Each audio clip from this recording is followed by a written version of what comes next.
that on me? Why is it on my back?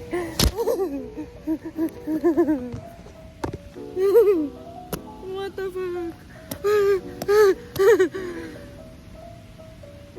Hey y'all, just wanted to pop in and say hey, how y'all doing? I just finished editing my video for like the 4th time. Yo, so much has happened. My laptop completely died on me with all my video content. Every single video I recorded, everything gone in the drain. And I've just been so sad about that, and I've just been so drained. And I went to go get it fixed. They couldn't fix it, so my laptop hasn't been working, and I've been a little bit depressed of that. So please have patience with me, and thank you for still pushing through and watching me. And also, girl, let me just tell you, my lace keeps lifting in this video, so please don't mind that, okay? But thanks for watching, and I hope you enjoy. Bye. Hey y'all, welcome back to my channel. It's your girl Jay. I just wanted to come out and post a quick video because I know it's been a while since I've been here, but it's bright. Let me put this down. Can we help you?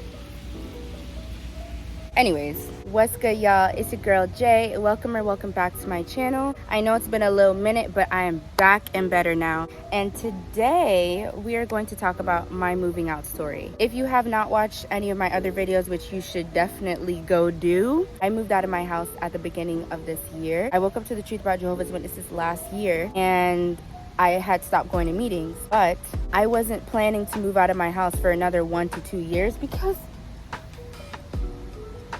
I wanted to save up some more money. I didn't feel like I was ready. But when I found out the truth, I started this YouTube channel, and that's when I started posting videos. I know a lot of physically and mentally out witnesses, or just witnesses in general, they may struggle with being stuck inside a toxic JW home. I really feel like my story can help to cope and to just help you know that you're not alone and that there is hope. So about a few months ago, I found out the truth about Jehovah's Witnesses, right? I was so angry. I told my mom, I told my brother, I like went off on them. I would not recommend. I told them about all the stuff that I found out, and they basically thought I was crazy. But I let my mom know I'm no longer going to meetings. As soon as I found out, as soon as I saw the truth, that same very moment that I found out the truth, I stopped going to meetings. I literally went straight from physically in, mentally in, to physically out, mentally out. Like there was no in between. I take suicide very seriously, and suicide is something that I take dear to heart, and I don't tolerate suicide at all. I don't tolerate abuse at all. I don't tolerate kids not being able to feel like they can do what they want. And I just, all of it. And my hair is just not it today, but I was just so upset at that. So that is when I started my channel. I started making videos and stuff like that. My mom, she was like, you can't be doing these videos in my house. It's going against my beliefs. And I was like, okay, well, I mean, I'm not gonna stop. Like, I'm not gonna stop fighting for what's right and for justice. And for a few weeks, it was okay. It was fine. You know, we weren't really saying anything to each other. I figured like she was just like, okay, you know, like she let it go. But even though like I thought she had let it go, I was still looking for apartments because I knew I had to get out soon. So I was looking for apartments all of December, like that whole entire month. I was looking for apartments for like 3 weeks because I knew at the end of the day, I was not gonna be allowed to stay in her house. What the hell is that big ass bug? Did you see that? So I found 2 roommates, right? We found a nice ass townhouse, like super big, and I was so excited. I found my roommate, I found the house. My mom was, both of my parents actually, they didn't think that I was gonna find a house. They didn't think I was actually going to go through with it and find a house, and they thought I was just gonna bow down to them and just delete my videos. Like, no, I'm gonna stand up for what's right. Long story short, both of the roommates flaked on me. They completely flaked on me right when I was supposed to move, bro. It was so bad. I paid my $50 security deposit, didn't get that money back. I lost out on $50, and that may not sound like a lot to you, but that's a whole tank of gas right now, baby. And even more, because my car takes a lot of gas. I was like super like sad at that. I was like, oh my gosh, like I just found my apartment, I just found the perfect house, I just like everything was going right. Bam, the roommates flake on me. And you know, I could have really looked at that as a sign that, oh, you know, me finding an apartment isn't really meant for me. I should just give up on this. Not once did I ever give up, because I know when things don't go my way, when things aren't going right, that's just a sign that I'm doing the right thing and I'm going the right way, because things get worse before they get better. Even though my roommates flaked on me, I was like, that's okay, I'm still gonna find a place. I told my mom that the roommates flaked on me, and she was like, okay, whatever. Somehow 2 weeks later, she was putting on the pressure, because I don't know if y'all know, I don't know if I said this before in my other videos, the elders know about my videos. Like, the elders at my my congregation, the elders at my congregation, they know about my videos. They have a fake channel with a fake name and everything, so they have their little spies watching my videos. So hi elders, hi, what's up boo, how y'all doing?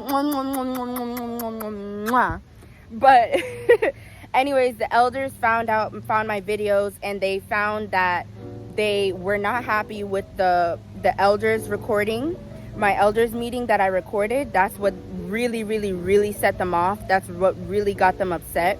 And of course I didn't care, and they were basically like pressuring my mom to get me to stop, to get me to delete the videos, as if I'm not a grown ass adult. Like, they treated me like I'm a teenager. Like, no, I'm a grown ass adult, thank you very much. This wind, like, oh my gosh. Basically, the elders were pressuring my mom to get me to delete the videos, which is why she was so adamant, you need to delete the videos right now, you need to delete the videos right now. And to me, the reason why I couldn't just delete the videos, because she kept on telling me like, oh, you can just delete it and then and bring it back in a few years, or whenever you want to leave, but just take it down for now, like, it's not that deep. And I couldn't do that. Like, there was nothing in me that was going to allow, like, I could not delete the videos, because it's more than speaking out for what's right and speaking out about this religion. People are dying, okay? People are committing suicide. People are getting abused and raped and molested, and no one's doing anything about it. Have all their members don't know anything about this.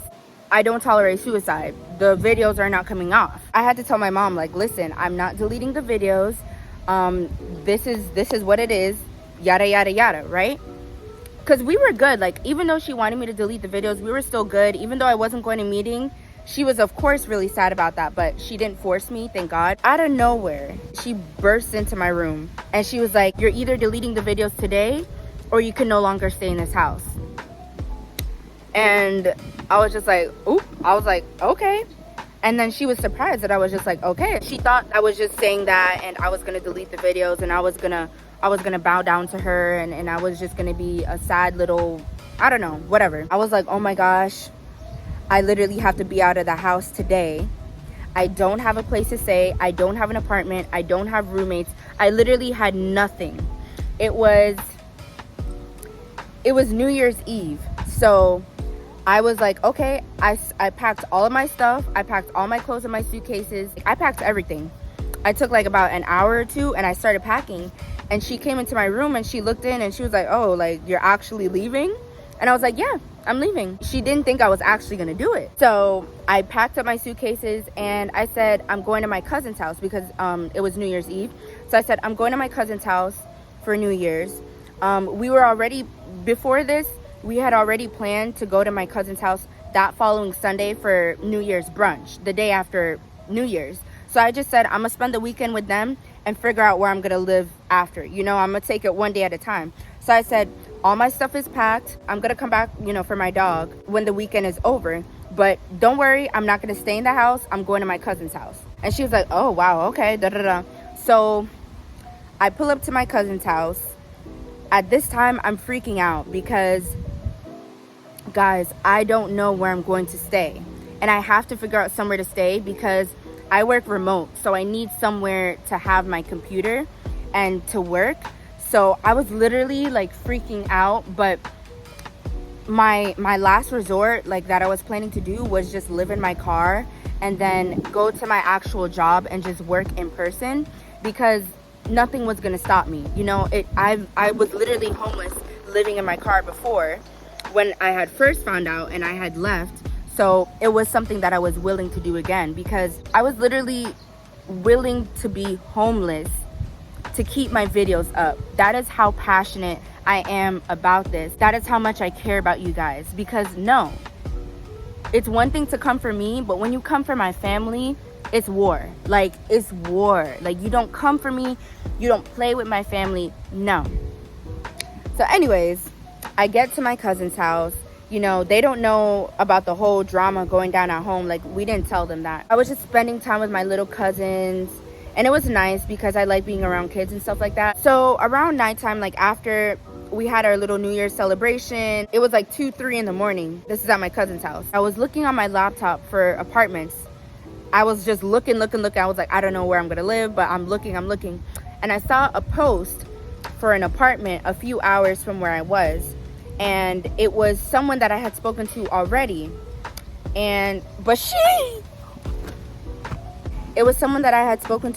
But she told me that she found a roommate already. When I saw that she had a posting asking for a roommate for an apartment she had already, I was like, what? So I hit her up. I was like, hey, are you still looking for a roommate? I'm interested. I'm willing to move soon.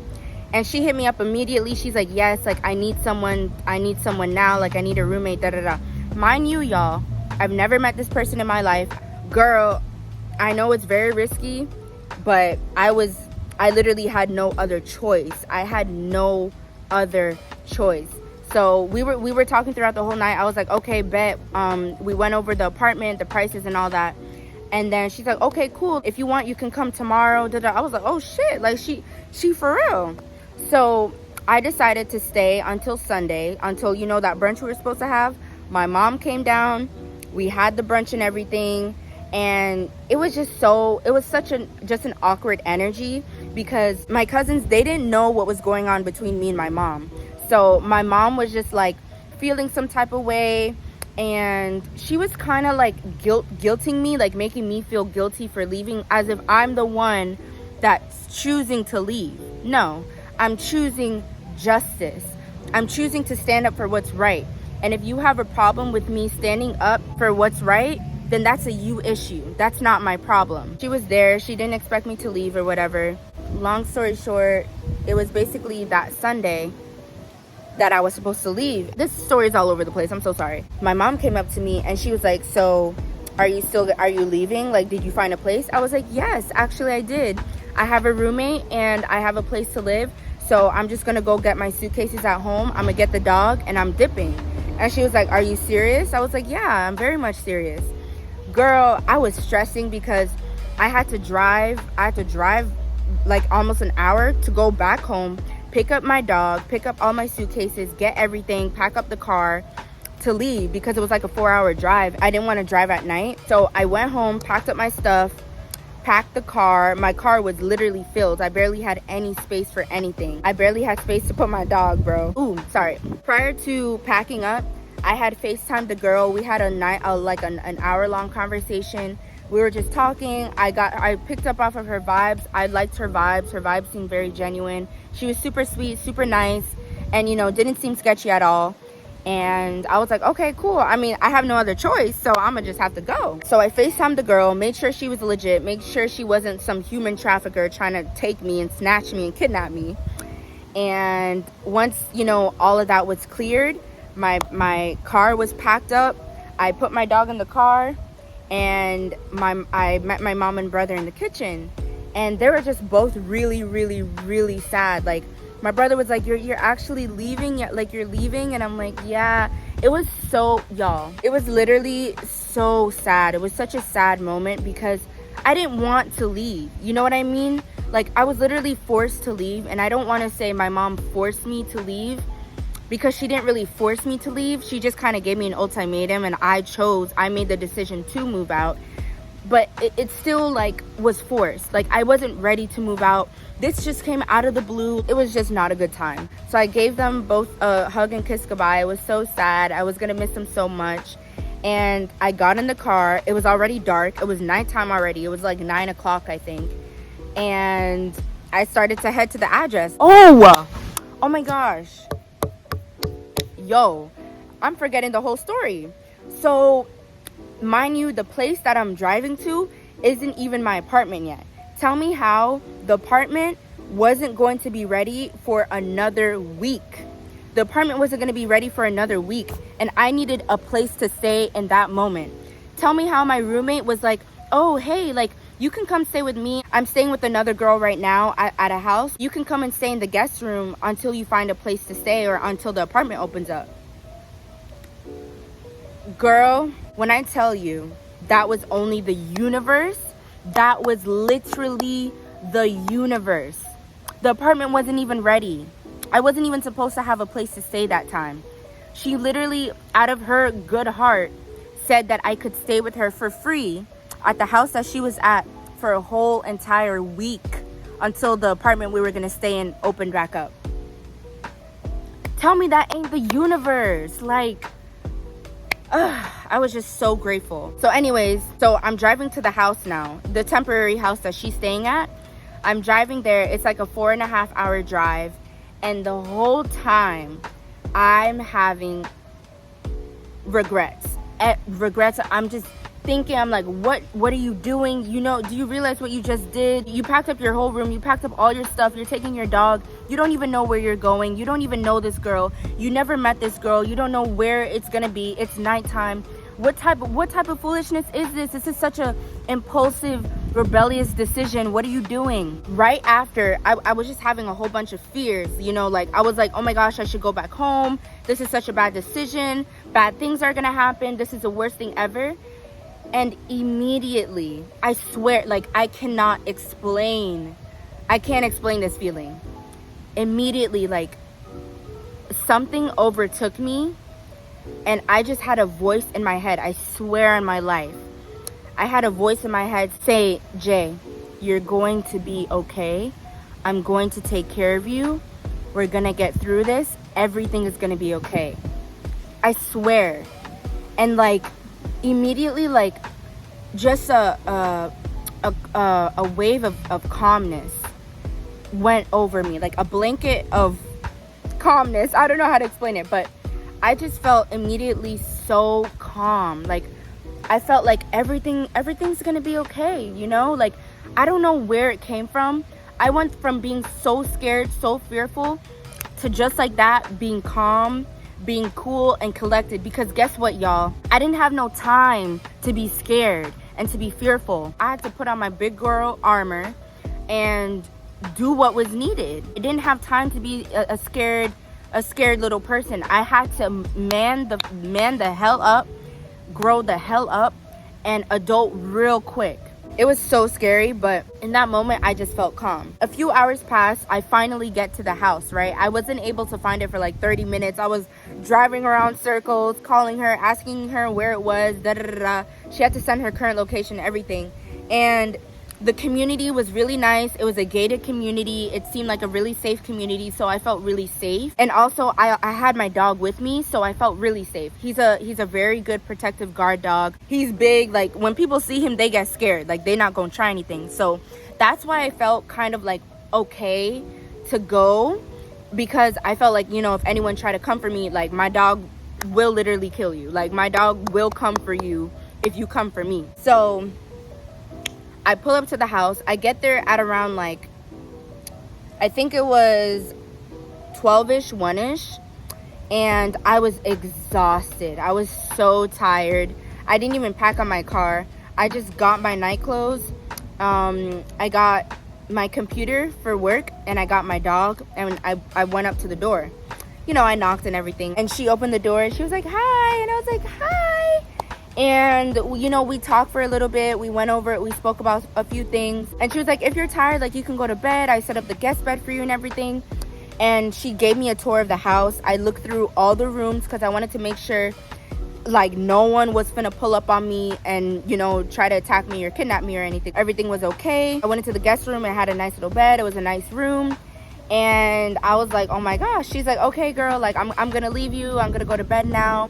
But enjoy your sleep or whatever, and we'll talk tomorrow. And I was like, okay, like, thank you again. Thank you so much. She was like, of course. She was just off the bat, such a sweet person.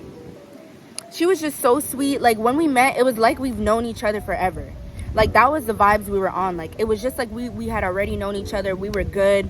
It was just really good vibes. And I read energy very well. I went into the room. I set up my computer. She had Wi-Fi and everything, so I was able to work. I had my dog with me. I put my sheets on the bed and everything like that. And I locked the door, you know, just in case. And yeah, like, I was literally able to have a place to stay in a day. I went from 1 hour, like 1 minute, not having a place to stay, not having a roommate, not having an apartment, to bam, I had an apartment to stay in. It even came to the point where she had to leave the house because her rent was finishing, and she still let me stay there to work. She still let me stay there. No one can tell me, like, the universe had my back the whole time, the whole entire time, and I'm just so grateful. That week we toured an apartment, we found an apartment, and we were able to move into my apartment on January 1st. Well, like the first week of January. I moved out January 1st, and I can't explain to you just how much it's just been so amazing. Like, I never thought in a million years I would be able to move out. I would be able to be independent. I thought I was gonna have to stay with my mom for 3 more years, you know, deal with the JWBS for longer. But it wasn't until I made the decision to just do it that it happened. I was feeling very scared, very sad, but I didn't have no time to be scared.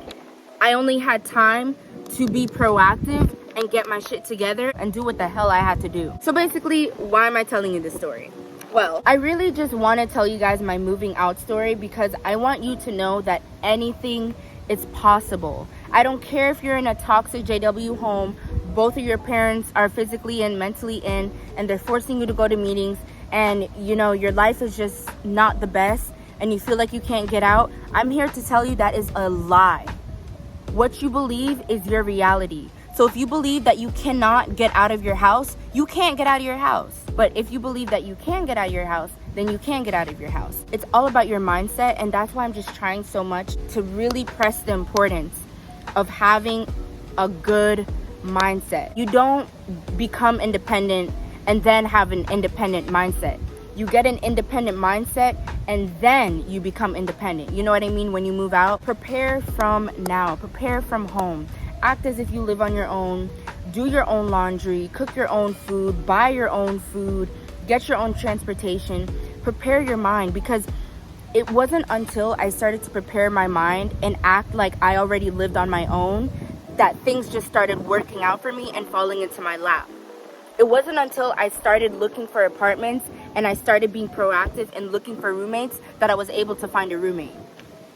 You're not gonna find your perfect apartment by sitting in bed and sulking all day and crying about how horrible your life is. Get out there and look. Get out there and do something. You can't just sit home all day and cry about your situation. For me, that's what I did for like the longest time. And it wasn't until I said, I'm sick of this, I'm tired of this, I no longer want this situation, I put the action in and I got the results. You have to put the action in. It wasn't until I was literally forced to get my shit together and move out that I actually moved out. You cannot want this. You cannot want to move out and think that you're gonna move out, because you will never move out. You have to need to move out. It has to be a necessity. It has to be like you need to move out, like you need to breathe. Okay, you can't treat moving out as an option. You can't look at, oh my God, it's gonna take forever. Da, da, da. It took me forever. It took me a long time. But guess what? Until I started looking for apartments, that's when I got blessed. I was literally looking for apartments for 3 weeks. 3 weeks. The 4th week, I was able to find a roommate. The next week, I moved out. I don't want you to think that you don't have a hope. All you have to do is decide that you no longer want this life, and you're going to do everything in your power to get through it. This is not easy. We can't expect to want to get out of such a toxic situation without frustration. It's going to be frustrating. It's going to be depressing. You're going to have moments where you just feel like you want to give up, but you can't. You literally cannot give up. You can have your depressive moments, but at the end of the day, you got to wipe your tears. You got to put your crown back on. I'm here to tell you that no matter your situation, you can get out of it. And I'm here to help you. The next few videos that you see is going to help you to get you in the right mindset to move out already. I want you guys to have happiness. I want you guys to get out there. I want you guys to just live a happy life. I just want you guys to be happy. And I want you guys to know that your JW situation is not your future. That's only your current reality. So work on a plan on getting out. If you guys want me to help you come up with a personalized plan, how to actually get a job that provides enough income, how to go look for apartments, how to find roommates, how to be independent, let me know and I will definitely do that. You can let me know in the comment section below. But yeah, guys, that is my moving out story. That is how I moved out. That is why I moved out. That is how I'm here. And I'm 100% better. Am I 100% perfect? No. Like I still have a lot of depressive episodes. I still get really sad. I still have my moments where I'm angry and where I'm sad, but I feel that anger and that sadness into my YouTube channel and into helping people get out of this situation because it's not okay and I'm no longer going to accept it and I'm no longer here for it. So I really appreciate you guys watching this video and having patience with me. I know it's been a little minute. It can be a little difficult to post videos because honestly, like talking about JW content can be very depressing, but I don't care. I'm going to make sure that the content gets out and you guys get all the advice that you need. So if you guys have any questions or you guys want to let me know, please tell me. Who else is in this situation? If you guys are in the same situation as I am, where you feel stuck, where you feel like you can't get out, or if you're physically and mentally out, let me know in the comment section below because I'd love to, interact with you guys, see how you guys are doing because, y'all are my gang. Y'all are my family. So I just really want to thank you guys so much for watching all the way to the end, and I hope you enjoy the rest of your day. Peace out. Bye, y'all.